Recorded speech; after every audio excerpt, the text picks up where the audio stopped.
Bom, pessoal, então prosseguindo aí com o nosso curso, né? Hoje vamos dar continuação às ferramentas teóricas usadas para se estudar sistemas complexos. Então, na aula passada, né, nós falamos sobre aquisição e interpretação de dados, e na aula de hoje eu gostaria de falar para vocês sobre modelagem matemática e computacional desses sistemas complexos. Eu vou falar um pouquinho sobre equações diferenciais para serem utilizadas para modelagem, depois vou falar também sobre modelos baseados em agentes, e finalmente vou falar sobre redes complexas.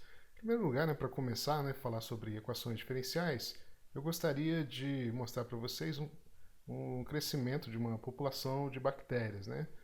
Provavelmente você já deve ter visto alguma coisa do tipo, né? Se você tem poucas bactérias, aqui num vídeo acelerado, né? Rapidamente essas bactérias começam a se reproduzir e a população cresce até chegar num certo limite, né? Então, aqui eu tenho dados empíricos não desta população, mas a curva típica de crescimento aí de uma população de bactérias, que esse experimento pode ser realizado em qualquer laboratório de microbiologia. Então, aqui no eixo Y eu tenho densidade populacional, né? Pode ser número de bactérias por uma certa unidade de volume, em função do tempo. Aqui, em poucas horas, vocês percebem que a população cresce rapidamente e depois chega num certo nível de saturamento, né? A questão é, será que eu conseguiria descrever quantitativamente esse comportamento de crescimento populacional, no caso das bactérias, né? Então, eu gostaria de descrever quantitativamente, baseado primeiro em algum tipo de informação, né? Então, suponha que a quantidade de bactérias que sejam acrescentadas na população num certo instante de tempo dependa, obviamente, do número de nascimentos e do número de mortes. No entanto, eu não sei quantificar exatamente o número de nascimentos nem o número de mortes que acontece por unidade de tempo no caso das bactérias, né? Mas eu posso tentar fazer uma estimativa, né? Ou posso fazer o que vou chamar aqui, vou chamar a partir de agora de modelagem, né? Eu não sei quantas bactérias nasceram num determinado instante de tempo, mas eu posso supor algumas coisas. Eu também não sei quantas morreram num determinado instante de tempo, mas eu posso também supor algumas coisas. E a suposição mais simples seria que o número de nascimentos da população, número de nascimento de bactérias num determinado instante seja proporcional à população já existente. E a mesma coisa com a população de mortes, né? O número de indivíduos que morreram. Então eu vou dizer aqui, né, que a proporção de nascimentos o número de nascimentos seja proporcional à população. Então eu introduzo aqui um parâmetro B, representando uma espécie de taxa de natalidade de indivíduos, e o número de mortes seja proporcional à população, né? No caso aqui, N é o número de indivíduos num determinado instante, e aí D seria uma constante relacionada com a mortalidade, né? Então essa constante seria uma espécie de taxa de morte de indivíduos. Então eu tenho aqui uma equação diferencial, né, chamado modelo de Malthus, em homenagem ao economista do século XIX, né? Então eu tenho uma equação diferencial que foi montada, né? Obviamente ela não descreve a população em toda a sua complexidade, mas dado algumas hipóteses, né, as hipóteses que nascimentos e mortes são proporcionais ao número de indivíduos da população, eu consegui montar uma equação diferencial, né? E essa equação tem uma solução, né? A solução desta equação é que a população depende exponencialmente com o tempo, né? Ela cresce ou decai com o tempo dependendo da relação entre esses parâmetros B e D. Na verdade, se eu tenho uma população que a taxa de natalidade seja maior do que a taxa de mortalidade, a população cresce exponencialmente. No entanto, se a taxa de natalidade for menor do que a taxa de mortalidade, a população decresce exponencialmente, né? Então tá aí, eu tenho uma equação diferencial simples, né, e que leva a um resultado, né? O resultado é que a população cresce exponencialmente. Bom, mas como é que fica esse resultado quando eu comparo com os dados empíricos? Então, voltando lá aos dados empíricos, né, e quando eu tento adequar aquela solução da minha equação diferencial com os parâmetros de forma com que eu me adapte a esses dados experimentais, eu tenho essa curva aqui, né? E como vocês podem ver, essa curva não consegue prever o crescimento populacional para tempos muito grandes.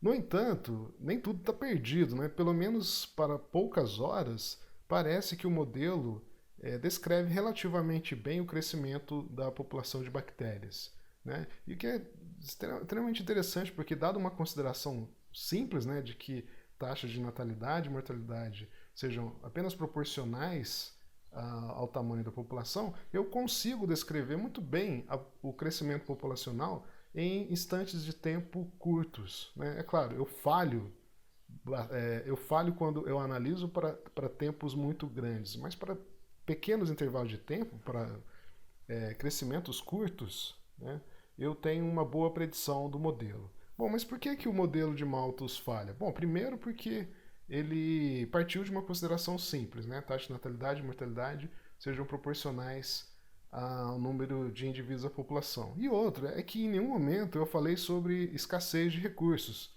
né? Então, no modelo de Malthus, eu considero que tem alimentação para todo mundo, né? Então não tem competição por recursos. Será que se eu introduzir esse termo, será que eu melhoraria a predição do modelo, né? Então a ideia é que agora então é a gente tentar modificar um pouquinho as equações diferenciais que são representadas pelo modelo de Malthus, né, colocando um termo de saturação da população.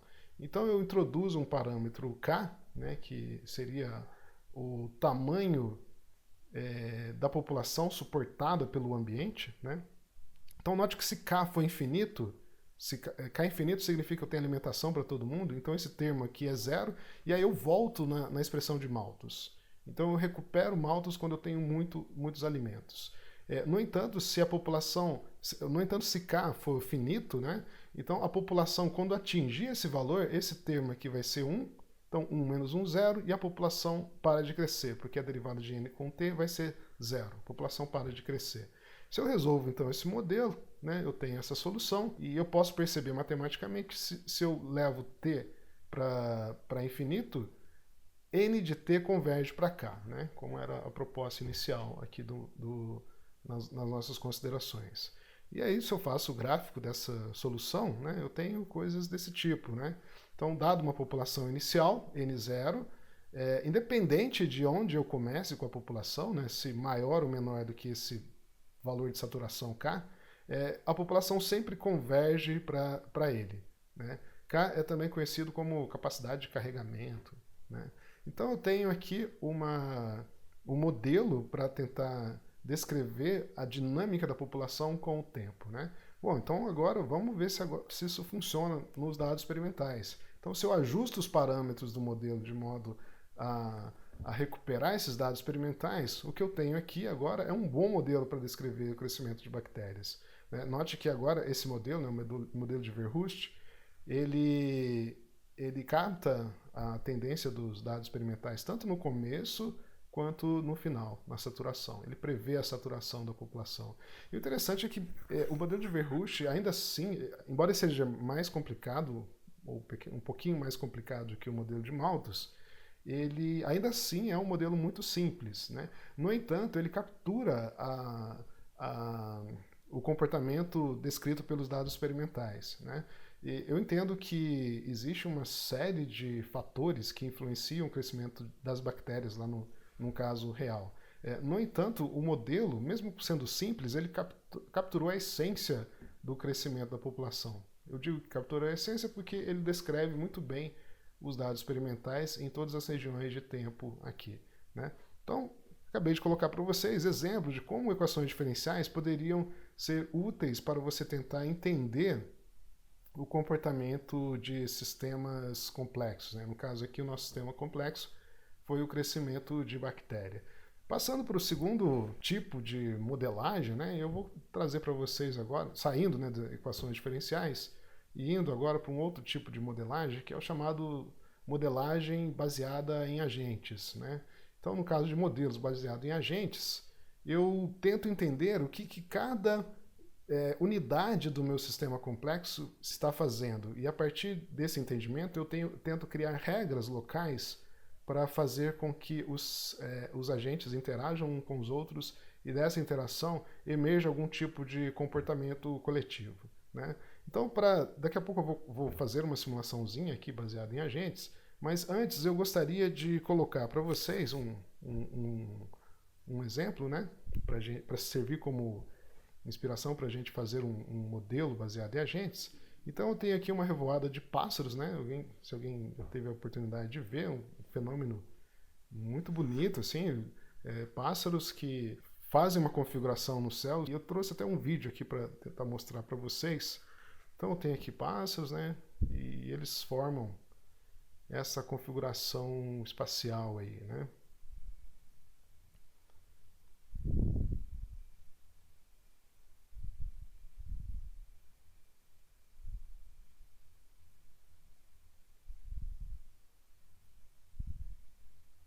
Chega a ser até assustador, né? A forma com que eles se configuram. E a ideia aqui, então, é o que faz com que esses pássaros tenham essas formas? Eu já vi sites falando que esses pássaros se configuram dessa forma porque eles se alinham ao campo magnético da Terra, né? Etc. Cheio de explicações. E o que eu gostaria, através de um modelo baseado em agentes, tentar mostrar os pássaros se configuram dessa forma a partir de uma regra extremamente simples, e não tem nada a ver com o campo magnético da Terra, como eu já li a respeito, né, disso na internet. A ideia aqui é que eu construa uma hipótese e a partir de uma simulação computacional eu comprove esta hipótese, certo? E a minha hipótese aqui é que os pássaros fazem essa configuração linda aí no espaço baseado em regras simples. Um pássaro apenas olha ao seu redor e vê o comportamento do pássaro vizinho e tenta se alinhar com esse pássaro. Só isso. E eu gostaria de mostrar para vocês que basta essa hipótese simples de que um olha para o seu vizinho apenas e apenas com essa regra emerge esse comportamento coletivo. Eu vou tentar mostrar isso com uma simulação computacional, né? Então, para isso, eu vou trazer para vocês um programinha, né? Aqui é o NetLogo.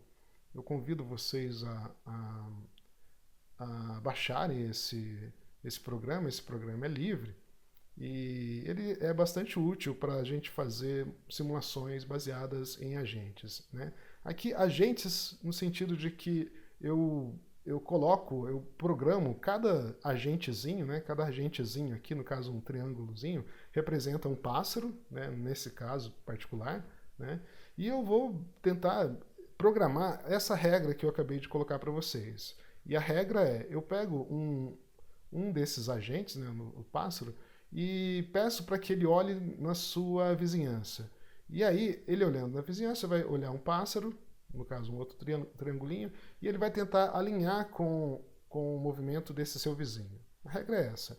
Então, um pássaro que está numa certa extremidade dessa rede, ele não vê o que o outro pássaro em outra extremidade da rede vê, né? Ele não tem acesso a esse pássaro. Ele tem acesso apenas à sua vizinhança.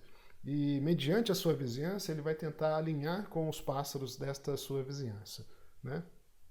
E eu gostaria de mostrar para vocês que basta essa regra simples para que eu veja emergir aquele comportamento coletivo da revoada de pássaros.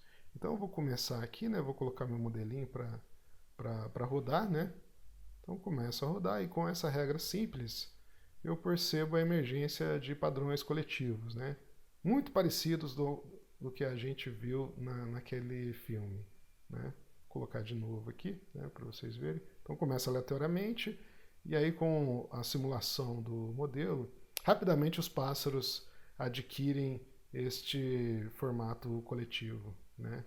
Então, o meu modelo baseado em agente foi interessante para mostrar para vocês que eu não preciso de campo magnético externo, alinhamento com o campo magnético da Terra, nem nada. Eu coloquei uma hipótese de que os pássaros apenas olham o que os seus vizinhos estão fazendo e ao simular isso aí eu percebo que emerge aquele mesmo padrão que a gente observa no caso do vídeo, né, representando pássaros reais, né? Bom, muito bem. Então, modelos baseados em agentes, resumindo, né? Para que eu faça esse tipo de modelo, eu preciso estabelecer regras simples e locais. Locais aqui no sentido que eu estou no nível do indivíduo, né? Eu quero fazer regras que sejam aplicados a um indivíduo, a um agente, né? E eu simulo essas regras, né? Eu faço com que cada indivíduo interaja com os outros indivíduos a partir dessas regras locais, né? E dessas simulações eu espero observar algum tipo de padrão coletivo. E se eu estou modelando algum sistema real, eu espero que o padrão emergente seja compatível ou similar com o padrão observado no sistema real, né? Bom, agora indo para a parte final aqui da aula, né? Eu gostaria de falar sobre redes complexas. E para ilustrar isso aí, eu trouxe aqui uma imagem representando a internet. Aqui eu tenho os links que conectam os nós da rede que forma a internet, né? E à direita eu tenho um gráfico aqui mostrando o número de nós com o seu número de links, né? Por exemplo, aqui esse ponto azul, o primeiro ponto azul, significa que é a quantidade de nós que tem apenas um link. Então, a grande maioria dos nós na internet tem apenas um link, né? E vou decaindo, né, o número à medida que eu vou aumentando o número de links. Então, e no final dessa cauda, desse gráfico, eu tenho que poucos nós têm muitos links, né? Então, é uma observação empírica do que está acontecendo na rede. E lembrando que aqui eu estou num gráfico log-log, né, representando esta distribuição de número de links por nós, né? E a pergunta que eu gostaria de responder é por que eu tenho esse formato aqui, né? Por que eu tenho essa reta no gráfico log-log? Mais à frente no curso a gente vai perceber que reta num gráfico log-log significa leis de potência. Leis de potência são leis que serão bastante exploradas aqui ao longo desse curso, né? Por hora, interprete apenas que lei de potência significa uma reta num gráfico log-log e parece que a internet tem essa propriedade, né? E aí surge a pergunta, por que eu tenho esse formato aí da distribuição de links entre os nós da internet, né? E aí eu venho com um modelo, né? Tentar explicar isso a partir de um modelo e depois eu vou simular esse modelo, né? E a regra é a seguinte: suponha que eu tenha dois nós, né? Dois sites, assim, pode pensar dessa forma, e esses sites estão conectados de alguma forma, né? Então a conexão aqui eu estabeleço por essa barra preta. Então essa barra preta conectando esses dois nós vermelhos significa que eles estão conectados, né? Então suponha que chega um outro nó aqui, né? Um terceiro nó, e ele quer saber com quem que ele vai conectar. Suponha que ele pode conectar nesse momento com apenas um nó. Bom, como esses dois outros nós já existentes, eles são relativamente parecidos, né? Vamos supor que eles sejam idênticos, então eu teria a probabilidade de um meio de ir para cada um desses nós, né? Então, suponho que esse terceiro nó ele sorteia, né, qual nó que ele vai se conectar mediante essa distribuição de probabilidades, né? No caso aqui, meio para um, meio para outro. Vamos supor que ele faça o sorteio e conecte com esse nó aqui do meio, né? E aí, bom, muito bem, chega um quarto nó e ele quer saber com quem que ele vai se conectar, né? E a ideia aqui é que ele olhe para os nós e vejam quantos links que cada um possui.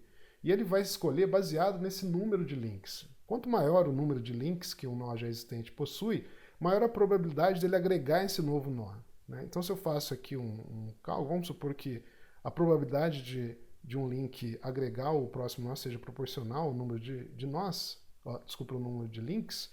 Então, esse nó do meio aqui teria uma probabilidade meio, né? Metade dos links estão com ele, e um quarto de probabilidade para cada um dos outros dois nós, né? Porque cada um desses dois nós tem apenas um link, enquanto que esse cara aqui tem dois links. Então a probabilidade de vir para esse cara é duas vezes maior que a probabilidade de vir com esse cara aqui ou com esse outro cara aqui. Então suponha que este quarto nó sorteie, né, baseado nessa distribuição de probabilidades, e aí ele vai para esse cara do meio. E assim por diante, né? Então vai chegar mais um cara aqui, eu vou contabilizar a probabilidade de cada um dos nós existentes, baseado no número de links, e assim por diante, né? Bom, eu não tenho condição de fazer isso muitas vezes, então eu vou pedir para o computador fazer isso para mim, né? Então eu vou fazer uma simulação aqui no NetLogo, né? Usando essa mesma ideia, né? Eu introduzo um novo nó e eu acrescento nos nós já existentes baseado no número de links que cada nó já existente possui, né? Então eu vou colocar para simular aqui, né? E eu gostaria de verificar algumas propriedades aqui, né, ao longo da dinâmica desse modelo. Então, nesse gráfico aqui, eu tenho o número de nós em função do número de links que ele possui. Então, claro, eu tenho muitos nós com poucos links, né? E aqui embaixo eu vou fazer um gráfico log-log, para a gente poder comparar com os dados experimentais que estão à direita aqui. Então, muito bem, o programa está rodando, né? Estou gerando novos nós, esses novos nós vão se conectando com os nós já existentes. Vou aumentar um pouquinho a velocidade aqui, né, para a gente poder ver o padrão. E o sistema evolui, né, com essa regra. Eu não conseguiria fazer isso manualmente, então por isso que usamos o computador, né, para poder fazer muitas interações. E note que começa a emergir coisas interessantes aqui, né? Então note a configuração com que essa simulação vai adquirindo. E compare com a fotografia da internet real, né? Então note que eu começo a ter configurações muito parecidas com a rede real. E quantitativamente, né, quando eu olho esse gráfico aqui do log-log do número de links com o número de nós, eu começo a observar uma reta nesse gráfico log-log que é compatível com os dados reais, né? Então, pessoal, regra simples e que explica a distribuição de links numa rede da internet, né? Bom, pessoal, então para finalizar a aula de hoje, eu gostaria de apresentar para vocês um esquema de como atacar os problemas de complexidade. Então, primeiramente, né, você, como toda ciência, você observa empiricamente o sistema que você queira analisar, né? No caso aqui, você tenta observar as propriedades das unidades e os padrões coletivos emergentes. E a partir dessa observação, você cria um modelo simples para descrever esse sistema complexo e, em seguida, você implementa esse modelo computacionalmente e dessa implementação eu espero que eu consiga fazer predições, né? Então esse seria o primeiro passo de se atacar um problema de complexidade. No entanto, esse procedimento não explica o fenômeno. Embora ele faça predições, embora ele teste hipóteses, ele não dá uma explicação para o fenômeno. A explicação só acontecerá quando eu resolver analiticamente o problema. E nesse caso, geralmente eu preciso simplificar ainda mais o meu modelo, de forma que eu consiga uma solução analítica para esse modelo. E aí sim, tendo uma solução analítica, eu consigo explicar o fenômeno e, consequentemente, fazer uma predição. Bom, pessoal, então por hoje é só.